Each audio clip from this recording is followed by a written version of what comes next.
చాలామంది పూజ చేస్తున్న సమయంలో ఒక దీపాన్ని యూజ్ చేస్తూ ఇంకో దీపాన్ని వెలిగిస్తూ ఉంటారు. అలా చేయడం కరెక్టే అంటారా? దీపారాధనకి నియమాలు చాలా ఉన్నాయమ్మా. చాలా సింపుల్ నియమాలు, పెద్ద గొప్ప నియమాలు ఏం కావు. కానీ మన కంఫర్ట్ కోసం మనం ఏదేదో చేస్తూ ఉంటాం. అసలు దీపం వెలిగించడానికి ఒక పద్ధతి ఉంది. దీపముతో దీపము వెలిగించడము తప్పు కాదు. కానీ మొదటి దీపం ఎట్లా వెలిగించారు అన్నది ముఖ్యం ఇక్కడ. మామూలుగా మనం ఏం చేస్తాం, ఇంట్లో పూజ చేసేటప్పుడు అగిపెట్టే ఒక అగిపుల్ల గీసేసి దాంతో నిప్పు వెలిగిస్తాం. లేదా కొంతమంది అగరబత్తులు ఫస్ట్ వెలిగించి అగరబత్తులతో కూడా దీపాలు వెలిగిస్తూ ఉంటారు.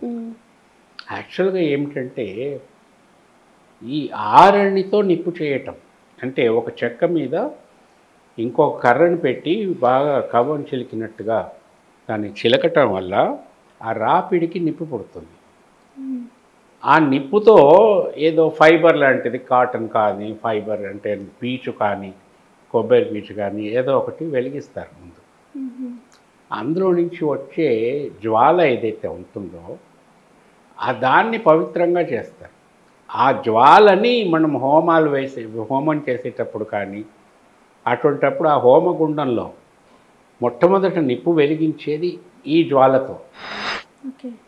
ఈ జ్వాలని అందులో వేసి కొన్ని హారతి కర్పూరం బిళ్ళలు ఇవన్నీ వేయటం వల్ల జ్వాల పెరిగిపోతూ ఉంటుంది. దానితో మొదలు పెడతారన్నమాట. ఆరణితో నిప్పు చేస్తారు ముందు. ఆ చిలికే కర్ర పేరు ఆరణి.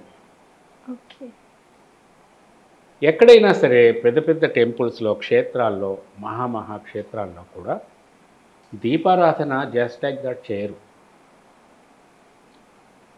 దీపానికి కావలసినటువంటి ఆవు నెయ్యి కానీ ఆముదం కానీ ఇవన్నీ వేసి ఒత్తులు వేసి పెట్టేసి ఇట్లా చిలకగా వచ్చినటువంటి ఘర్షణతో ఉత్పత్తి అయినటువంటి జ్యోతి లేక జ్వాల దీనితో ముందు ఒక దీపం వెలిగిస్తారు. ఆ దీపంలో ఏంటంటే ఏకదీపం అంటారు దాన్ని. మామూలుగా ఒక చిన్న పాత్రలాగా ఉంటుంది, ఒక చిన్న హారతి ఇస్తాం కదా అటువంటిది.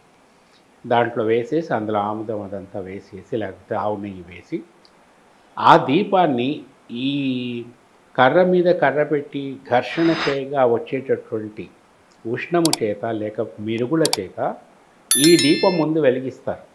ఏకదీపం అంటారు దీన్ని.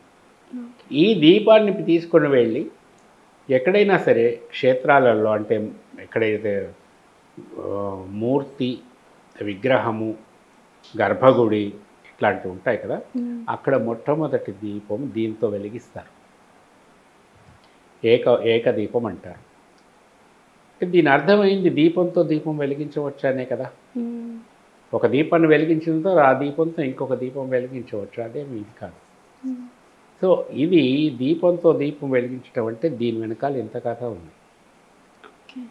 అలాగని మనం అగ్గిపుల్లతో ఒక దీపం వెలిగించి ఆ దీపంతో ఇంకొక దీపం వెలిగించి ఇట్ మేక్స్ నో పెద్ద డిఫరెన్స్ ఏముండదు. కానీ ఏకవత్తితో ముందు దీపం వెలిగించడం అన్నది చాలా ముఖ్యం. అయితే మనం ఇళ్లలో పూజ చేసుకునేటప్పుడు ప్రతిరోజు ఈ ఆరణి చేత నిప్పు రగిలించి దాంతో దీపం వెలిగించడం అనేది మన వల్ల కాదు. దానికి ఆ సామగ్రి అంతా కావాలి. ఒకవేళ ఎప్పుడైనా మనం ఇంట్లో హోమం చేసినట్లయితే హోమం చేసే ముందు తప్పకుండా హోమం చేయటానికి ఎవరినైతే మనం పిలిపిస్తామో వాళ్ళు తప్పకుండా ఇట్లానే నిప్పును పుట్టిస్తారు. ఈ నిప్పుతోనే హోమగుండం ముందు ప్రారంభిస్తారు. హోమగుండంలో ఈ నిప్పు వేసి హోమాన్ని రగులుస్తారు. ఇది ఎవరైనా చేస్తారు. కానీ మనం ప్రతిరోజు ఇంట్లో ఇట్లా చేసుకోవటం కుదరదు. అందుకని ముందు అగ్గిపుల్లలతో అగరొత్తులు వెలిగించి ఆ అగరొత్తులతో దీపం వెలిగించటం ఇది చేసుకుంటారన్నమాట. సో దీపంతో దీపం వెలిగించవచ్చు.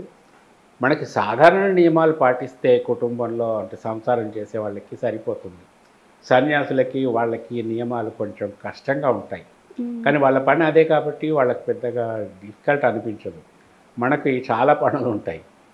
పూజ చేయటం అందులో ఒక చిన్న పని. వాళ్ళకి పూజ చేయడమే ఒక పని, మిగతా అన్ని చిన్న పనులు సన్యాసులకి. సో మన సంసారాలకు సంబంధించినంత వరకు ఎక్కువ పట్టింపులకి పోకుండా, ఎక్కువ ఫార్మాలిటీస్కి పోకుండా మనకు చేతనైనన్ని శుభ్రంగా చేసుకుంటే సరిపోతుంది.